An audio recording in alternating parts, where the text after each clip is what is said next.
Well, happy Ascension Day. If things were normal, we'd be drinking beer, Ivy beer, and going through the door, connecting door to Lincoln today. I think it probably wouldn't be drinking this beer. And also, parishioners from the University Church and St Michael in the Northgate would be coming round college to beat the bounds, to mark the boundaries of the parishes on the boundary markers and marking them with chalk. But today, sadly, we've got to let go of beating the bounds, and we've also got to put our Ivy beer away. We've got to let it go. And it reminds me really that that's what Ascension Day partly is about. It's about letting go, isn't it? The disciples had to let go of Jesus. They'd spent 40 days with him since the resurrection and enjoyed being in his presence, even though it was unusual for them, the resurrection presence. And then the Ascension was finally the time when Jesus, in bodily form, ascended to heaven to be at God's right hand. There must have been a sense that they really wanted to cling on to him. They didn't want to let him go. And in letting him go, he was giving them extra responsibility to carry out his mission in the world to build the kingdom. And it reminds me at this time particularly that life is a series of experiences of letting go, isn't it? And actually sometimes that's quite a difficult thing to surrender. So at the moment, I wonder what the things are that you've been clinging to, and that perhaps God's inviting you to let go of them, might be encouraging you to do so. Many of us, I'm sure there isn't a single person that hasn't had to let go of some of the plans that they had this term and the plans for the summer as well. Perhaps it's expectations.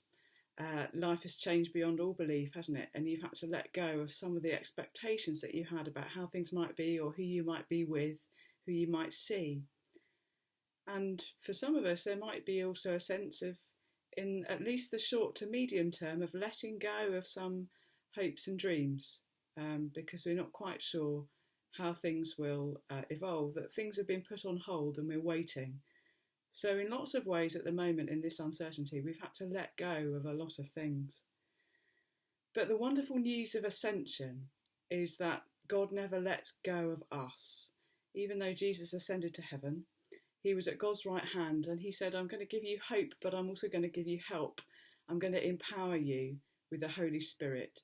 So the sending of the Spirit that we're waiting for at Pentecost on the 31st of May, that we mark in the church season, is a reminder that even though we have to let go sometimes of God because we're not in control, we can't control God, we can't control the world, we can have influence and we can exert our power, but actually that God that we have to let go of, that we have to enable to be God, is surprising and is a caring God and a kind God and a compassionate God, a merciful God.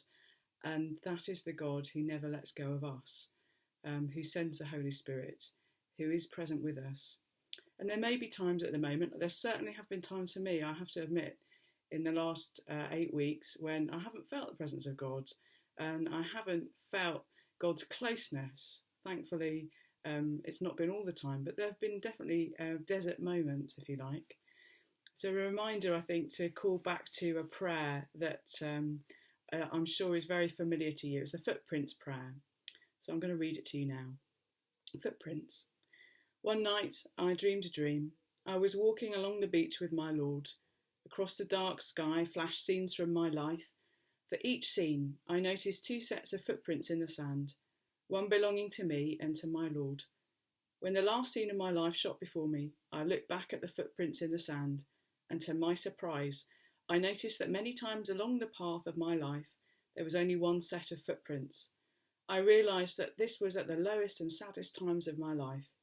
This always bothered me, and I questioned the Lord about my dilemma. Lord, you told me when I decided to follow you, you would walk and talk with me all the way. But I'm aware that during the most troublesome times of my life, there is only one set of footprints.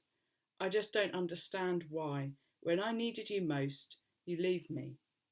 He whispered, My precious child, I love you and will never leave you. Never ever, during your trials and testings, When you saw only one set of footprints, it was then that I carried you.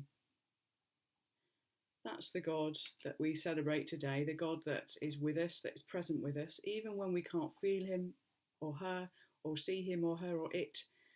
God can carry us. So I wonder at the moment, there must be some places in your life where you experience God's loving presence, God's carrying of you, perhaps through other people, perhaps through words that you've heard or music that you've listened to, or in the sight of other people serving their communities, or the remarkable work that our health workers are doing, as they always do, at this time. So an encouragement to see those places where God really is clinging to us, even if we can't feel that.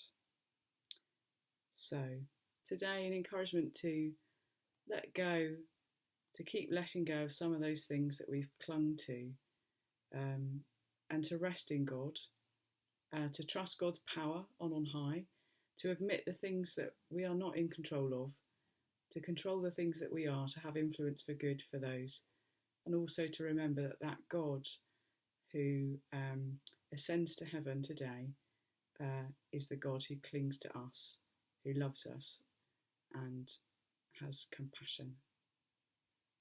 Happy Ascension Day.